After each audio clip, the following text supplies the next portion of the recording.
नमस्कार।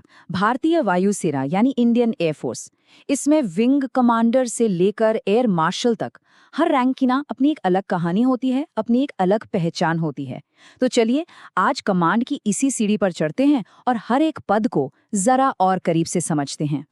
अच्छा, कभी सोचा है कि एक विंग कमांडर और एक एयर मार्शल की जिम्मेदारियों में असल में फर्क क्या होता है? मतलब दोनों ही सीनियर ऑफिसर्स हैं, है ना? या फिर उनके कंधों पर जो अलग-अलग चिन्ह होते हैं, वो क्या बताते हैं? चलिए, आज इन्हीं सवालों के जवाब ढूंढते हैं। देखिए, किसी भी मिलिट्री ऑर्गेनाइजेशन की जो असली ताकत होती है ना, वो उसके स्ट्रक्चर, उसके पदानुक्रम में छिपी होती है। और इंडियन एयरफोर्स भी इससे बिल्कुल अलग नहीं है। ये सिर्फ रैंक्स की बात नहीं है, ये एक ऐसा सिस्टम है, एक ऐसी व्यवस्था है जो पक्का करती है कि हर ऑर्डर ठीक से फॉलो हो और हर मिशन कामयाब हो। तो फिर तैयार हैं? चलिए, इस सफर की शुरुआत करते हैं और एक-एक करके इस सीढ़ी पर चढ़ना शुरू करते हैं। तो अब हम एक एक करके इन रैंक्स की सीढ़ी पर ऊपर चढ़ेंगे और साथ साथ ये भी जानेंगे कि हर नए पद के साथ क्या भूमिका बदलती है, पहचान कैसे बदलती है और जिम्मेदारियां कितनी बढ़ जाती हैं। तो हमारी चढ़ाई शुरू हो रही है फ्लाइट लेफ्टिनेंट से। कह सकते हैं कि ये वायुसेना में एक ऑफिसर के करियर की नींव होती है, एकदम स्टार्टिंग पॉइंट। और इनकी पहचान इनके कंधे पर लगी दो पतली धारियों से होती है। एक फ्लाइट लेफ्टिनेंट की जिम्मेदारी होती है एक छोटी टीम को लीड करना या फिर टेक्निकल और फ्लाइंग ड्यूटीज को संभालना। ये शुरुआती लेकिन बहुत ही जरूरी भूमिका है और ये उनके सैलरी स्ट्रक्चर में भी दिखता है, जो कि अलाउंसेस के साथ इस रेंज में होता है। ठीक है, अगला कदम स्क्वाड्रन लीडर। अब यहाँ से जिम्मेदारी का लेवल थोड़ा और बढ़ जाता है और ये चीज़ उनके चिन्ह से भी साफ पता चलती है। कंधे पर एक मोटी और एक पतली धारी। एक स्क्वाड्रन लीडर के अंडर में पता है क्या आता है? लगभग 10 से 20 एयरक्राफ्ट वाली एक पूरी की पूरी स्क्वाड्रन। तो जाहिर सी बात है, इतनी बड़ी जिम्मेदारी है तो सैलरी भी उसी हिसाब से बढ़ती है। अच्छा, अब आते हैं एक बहुत ही जाने पहचाने रैंक पर, विंग कमांडर। ये एक काफी सीनियर ऑपरेशनल पोस्ट है। उनके कंधे पर एक मोटी और दो पतली धारियां, ये उनके बढ़ते हुए अनुभव और अथॉरिटी को दिखाती हैं। सोचिए, एक विंग कमांडर के पास पूरी यूनिट या एक पूरे एयरबेस की कमान हो सकती है। ऑपरेशन से लेकर लॉजिस्टिक्स तक सब कुछ इनकी देखरेख में होता है और ये जो सीनियर रोल है वो उनके पे स्केल में भी साफ साफ दिखाई देता है। कमांड की सीढ़ी में अगला पड़ाव है ग्रुप कैप्टन का। इनकी पहचान होती है कंधे पर लगी 4 पतली धारियों से और ये बड़े बड़े एयरबेस या बहुत ही इंपॉर्टेंट डिपार्टमेंट्स को हेड करते हैं। तो एक ग्रुप कैप्टन या तो पूरे एयरबेस या एक बड़े स्क्वाड्रन या फिर किसी बहुत ही जरूरी स्टाफ डिपार्टमेंट का हेड होता है। मतलब ये एक बहुत ही क्रिटिकल कमांड पोजीशन है। चलिए, अब हम ऑपरेशनल कमांड से निकलकर स्ट्रेटेजिक लीडरशिप की तरफ बढ़ रहे हैं। ये वो रैंक्स हैं जहां से पूरी की पूरी एयरफोर्स की दिशा तय होती है। ये टॉप लेवल की बात है। एयर कमोडोर, ये आर्मी के 1 स्टार जनरल के बराबर का रैंक है और यहीं से सीनियर लीडरशिप की दुनिया में एंट्री होती है। इनका चिन्ह भी बिल्कुल अलग होता है, एक चौड़ी नीली पट्टी जो इनके सीनियर स्टेटस को दिखाती है।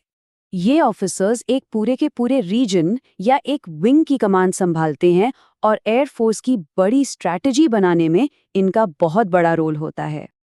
अब हम पहुंचते हैं एयर वाइस मार्शल के रैंक पर। ये 2 स्टार जनरल के बराबर का पद है और इनका चिन्ह देखिए, 1 स्टार और साथ में एयरफोर्स का गरुड़। ये उनके बहुत ऊंचे पद को दिखाता है। एक एयर वाइस मार्शल पूरे कमांड जोन और बड़े बड़े ऑपरेशंस के लिए जिम्मेदार होते हैं। ये एयरफोर्स के सबसे सीनियर अधिकारियों में से एक गिने जाते हैं। और अब एयर मार्शल, ये 3 स्टार जनरल के बराबर का रैंक है और ये एयरफोर्स की टॉप लीडरशिप का हिस्सा होते हैं। इनके चिन्ह पर 2 स्टार और गरुड़ होते हैं जो इनकी सुप्रीम कमांड को दिखाते हैं। एक एयर मार्शल के अंडर में पूरी की पूरी एयर कमांड या हेडक्वार्टर होता है। मतलब ये जिम्मेदारी का बिल्कुल टॉप लेवल है और जाहिर है उनकी सैलरी भी एयरफोर्स में सबसे ऊंचे स्तर पर होती है। तो हमने सारे रैंक्स तो देख लिए नीचे से ऊपर तक, लेकिन कहानी का एक और पहलू भी है और वो ये है कि हर कोई इस सीढ़े के टॉप तक नहीं पहुंच पाता। और ये जो स्लाइड है ना, ये इस कहानी का सबसे दिलचस्प हिस्सा बताती है। ये पूरा स्ट्रक्चर एक पिरामिड की तरह है। जरा इन नंबर्स को देखिए। जहां करीब करीब 5000 विंग कमांडर हैं, वहीं एयर कमोडोर सिर्फ 222 हैं और टॉप पर एयर मार्शल सिर्फ 27। ये फासला वाकई बहुत बड़ा है। ये डेटा इस पिरामिड को और भी साफ साफ दिखाता है। जैसे जैसे सीढ़ी पर ऊपर चढ़ते जाते हैं, ऑफिसर्स की संख्या बहुत तेजी से कम होती जाती है। इससे ये पता चलता है कि टॉप पर पहुंचना कितना मुश्किल और कितना ज्यादा कॉम्पिटिटिव है। तो इन सब का मतलब क्या निकलता है? सीधी सी बात है, रैंक सिर्फ एक टाइटल नहीं है। ये सीधे सीधे जुड़ा होता है भूमिका से, जिम्मेदारी से और हाँ, सैलरी से भी। ये स्लाइड हमारी पूरी जर्नी का एक तरह से निचोड़ है। एक तरफ है फ्लाइट लेफ्टिनेंट जो एक छोटी टीम को लीड कर रहा है, और दूसरी तरफ एयर मार्शल जिसके हाथ में पूरी की पूरी कमांड है। जिम्मेदारी का ये जो जमीन आसमान का फर्क है, वो उनकी सैलरी में भी साफ झलकता है। तो सवाल उठता है कि ये पूरा का पूरा स्ट्रक्चर इतना मायने क्यों रखता है? देखिए, ये सिर्फ प्रमोशन और सैलरी की बात नहीं है। ये जो पदानुक्रम है, ये संरचना, यही तो भारतीय वायु सेना की रीढ़ की हड्डी है। तो मेन टेकअवेज क्या हैं? पहली बात, रैंक्स अथॉरिटी की क्लियर लाइंस बनाते हैं। दूसरी, कंधे पर लगे चिन्ह देखते ही पता चल जाता है कि किसकी क्या जिम्मेदारी है। तीसरी, करियर में ऊपर बढ़ने का मतलब सिर्फ ज्यादा सैलरी नहीं, बल्कि एक ज्यादा बड़ी स्ट्रैटेजिक सोच है।